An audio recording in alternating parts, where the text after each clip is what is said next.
Juan Gabriel Tocatlián es sociólogo, egresado de la Universidad de Itela, universidad de la que después fue vicerrector, y es doctor en Relaciones Internacionales de la Universidad Johns Hopkins. También fue profesor en la Universidad de San Andrés y en la Universidad Nacional de Colombia, país donde residió y enseñó durante 18 años de su vida. En esa etapa fue cofundador y director del Centro de Estudios Internacionales de la Universidad de los Andes en Bogotá. Tocatlián ha investigado sobre distintos temas globales como las relaciones entre América Latina y los Estados Unidos y ha profundizado en las teorías de las relaciones internacionales. Es autor de numerosos artículos, ensayos académicos y libros. Su último libro, que yo recomiendo especialmente, es Consejos no solicitados sobre política internacional. Estados Unidos tiene un estado cíclico de aislacionismo, como cíclicos estímulos aislacionistas. Estamos viviendo ahora uno de esos ciclos precisamente con la administración Trump. La pregunta sería, si Trump profundiza su política y Estados Unidos se aísla más todavía, ¿China va a ocupar su rol de jugador global como lo viene haciendo, por ejemplo, en el sur global? ¿Va a ocupar toda la escena? Bueno, esa es una pregunta esencial en tres dimensiones. La primera es que nos lleva a una reflexión sobre qué tipo de orden internacional tenemos, al fin y al cabo. Y yo diría, y esto no es propiedad intelectual mía, sino de varios colegas con los cuales venimos trabajando desde hace mucho tiempo, que insistimos en que la gran transformación no es el final del orden liberal internacional que sigue mancomunando a un conjunto de actores en el Occidente, sino que estamos en un orden internacional no hegemónico. Es decir, ni Estados Unidos solo tiene la disposición, la voluntad y la capacidad de una hegemonía plena, extendida geográficamente. Y China aún no dispone ni de la capacidad, no tiene la voluntad y no quiere asumir la responsabilidad de tal hegemonía plena. Entonces estamos con hegemonías fragmentadas, parciales, localizadas, temáticas. Entonces esto nos abre un escenario muchísimo más complejo. En segundo lugar, yo estoy persuadido de que esto que vemos como una guerra comercial va empatada temporalmente con una fenomenal guerra monetaria. Es decir, aquí hay que acordarse muy bien sobre qué caracterizó el declive del Reino Unido. Lo caracterizaron tres cosas. En primer lugar, una capacidad militar contestada por otros actores. En segundo lugar, un auge, en los 30 en particular, de un fuerte proteccionismo. Y en tercer lugar, la pérdida de relevancia de la libra esterlina. Entonces, ahora lo que tenemos de este otro lado tenemos básicamente una musculatura militar china que viene increyendo, particularmente en el ámbito naval, particularmente está gastando, invirtiendo, o como lo querramos poner, entre 7.0 a 7.5 de incremento anual en defensa. El primer ministro Qian ha anunciado 7.2% para este año de aumento de gastos en defensa. Exactamente. 7% del Producto Bruto chino. Exactamente, pero viene así desde hace 10 años aumentando 7%, 7.1, 7.5, 7.1, etcétera, etcétera. Tenés esta competencia comercial donde lo que hay es un capitalismo manejado por el Estado, con un partido dominante, que es mucho más competitivo que el capitalismo tradicional occidental, y tenés una vocación, ahí sí me parece clara, de China, de buscar que el sistema internacional se desdolarice de alguna manera, paulatinamente, más agresivamente. Ahora sabemos que hay un yuan digital que va a permitir no solamente el intercambio en la zona vecina de China, sino también con los países de Medio Oriente. Sabemos que los BRICS en su conjunto están en eso. Entonces ahí lo que tenemos, me parece, es un escenario en el cual simultáneamente hay una disputa potencialmente militar, evidentemente comercial y crecientemente monetaria, ¿no? Dicho todo esto, ¿qué pasa con el resto del mundo? Y yo ahí traigo a América Latina de alguna manera como punto de referencia. Yo creo que en este orden internacional no hegemónico, y creo que en este creyendo la disputa entre Estados Unidos y China, vamos a encontrar países que orbiten cerca de uno y que orbiten cerca de otro. En América Latina tenemos, yo creo, el trípode perfecto. Es decir, tenemos un país, hoy Venezuela, con un régimen político no democrático, que venía ya, pero va a seguir orbitando o buscando orbitar cada vez más intensamente en torno a China y Rusia en general. Tenemos a Brasil, que trata, vía los mecanismos en los cuales ha estado inserto, actor protagónico en el BRICS, líder importante en el G20, creador del IPSA de cooperación con India y Sudáfrica, buscar todos los espacios y además su crecimiento económico, que busca un cierto balance, un equilibrio parcial, no completo, entre uno y otro. Y tenemos otro, la Argentina de Milei, que decidió orbitar en torno a Estados Unidos, ¿no? Entonces, aquí tenemos el caleidoscopio latinoamericano, bien, tenemos lo que vamos a ver en el mundo. Bien, bien, bien. Yo agregaría esto último, sin que nadie se lo pidiera, porque no le pidieron tanto, esto me consta. A ver, Estados Unidos está ensimismado, pero no es un actor aislado del mundo. Estados Unidos cree que puede revitalizar su industria vía imposición de aranceles urbi et orbe. Pero casi que eso hoy es anacrónico. ¿Qué productos en casi cualquier parte del mundo se fabrican totalmente en la nación en que está tal producto? ¿De qué manera se puede hablar de cadenas de valor y cadenas productivas que no estén entrelazadas cada vez más? Y en ese sentido tenemos también un elemento obvio, y vuelvo al Reino Unido y vuelvo a China. En el momento en que el Reino Unido se vuelve más proteccionista, es Estados Unidos el que se vuelve más librecambista. En el momento en que Estados Unidos se vuelve más proteccionista, el más librecambista es China, porque gana con el librecambio, ¿sí? Entonces tenemos acá nuestros mapas de referencia, nuestras cuadrículas requieren ser un poquito más sutiles y ver que hay cosas que se repiten, pero lo sorprendente es que aquellos en los que nunca hubiéramos pensado, ¿quién hubiera pensado que la Revolución China hubiera devenido en esto? Bueno, hoy son unos jugadores que tienen unos intereses mucho más globales y un Occidente cada vez más mercantilista. Bien. El multilateralismo no va a renacer de sus cenizas porque no hay voluntad política para eso.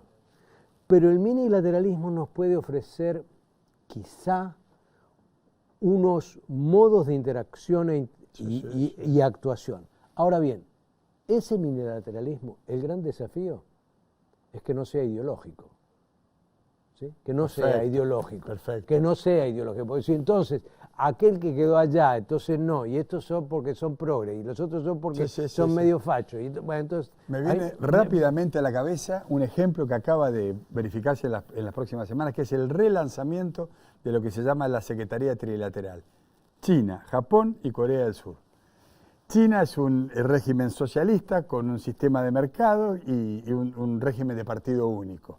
Corea del Sur y Japón son democracias liberales. O sea, expresan perfiles políticos y económicos muy distintos, pero se han unido para provocar un tratado de libre comercio dentro del tratado de libre comercio más grande del mundo, que es el que reúne a los 15 países del RCEP. Entonces, ese es un buen ejemplo de minilateralismo. ¿Me entiendes? Es decir, ¿cómo podemos recrear eso en la región? Ahora, tu primer pregunta era sobre Mercosur. Y yo me temo que ahí voy a ser muy insatisfactorio con mi respuesta.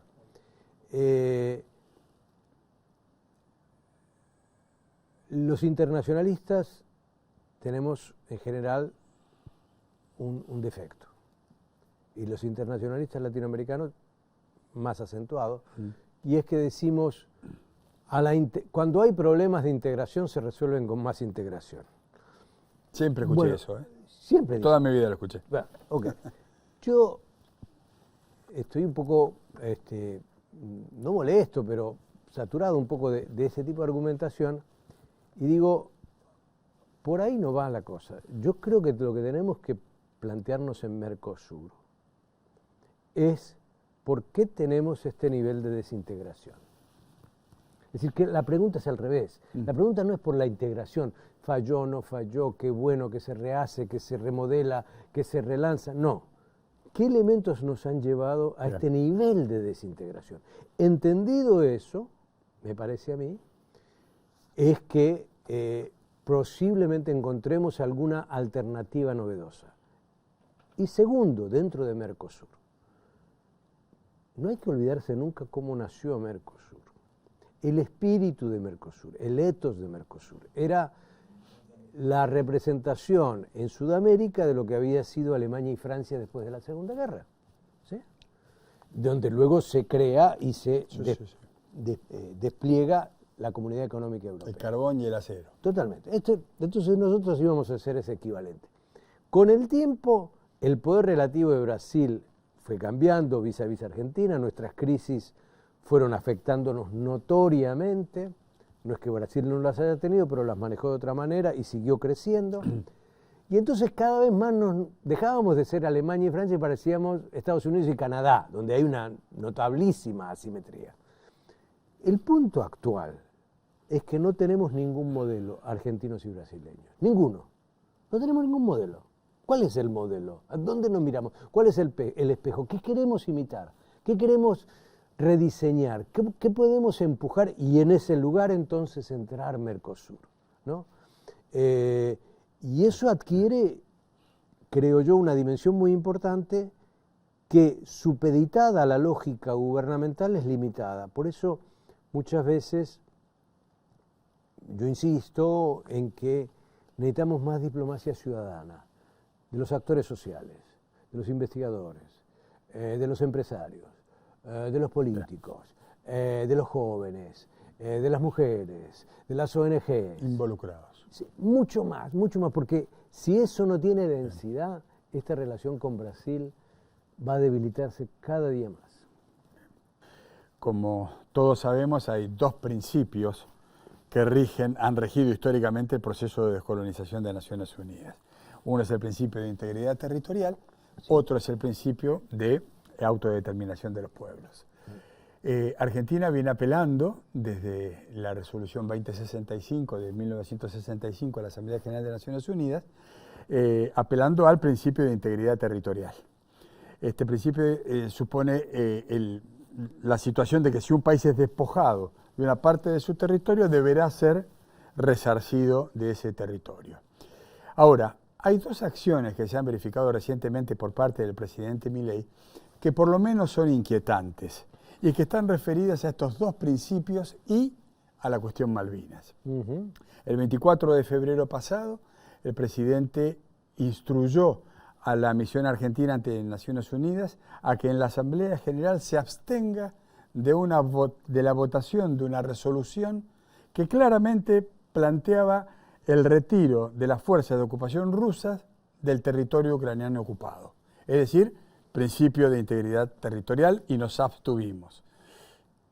Y el segundo hecho es el 2 de abril pasado, cuando el presidente de alguna manera convalida el otro principio que rige para situaciones distintas de Malvinas, que es el principio de autodeterminación de los pueblos, y de alguna manera sugiere que los isleños deben tener voz propia en esta discusión. Me interesa mucho escuchar una reflexión tuya sobre esto. Bueno, siempre es bueno poner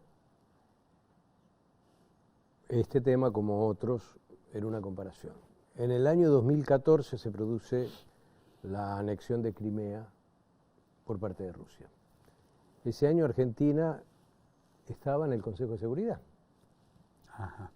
Claro. Era un actor Claro. muy importante. Sí, señor. Y esta era una votación muy, pero muy trascendente. ¿Se convalidaba esa anexión? O, obviamente, se mantenía firme la tesis de la soberanía, la integridad territorial, los usos pacíficos del diálogo, de la comunicación, etcétera. Claro. Le gustara o no a la presidenta en aquel momento, que era Cristina Fernández de Kirchner, quien en algún reportaje comentó lo que había sucedido en el año anterior, que fue el referéndum organizado en Malvinas por parte del Reino Unido, como diciendo, eso lo toleran, pero en el momento que había que votar, se votó contra Rusia, Claro. para que quedara clara. Es decir, no hay, es decir, cuando uno llega a un límite, llega a ese límite, y ese límite está, digamos, es en función del propio interés nacional, en primer lugar, y de un tema tan esencial, tan relevante o tan preponderante, y que va a seguir con nosotros, que es el tema de Malvinas. Con esto no quiero decir que haya que volver, es una justa que sea vital cotidianamente, pero es muy importante. ¿Sí?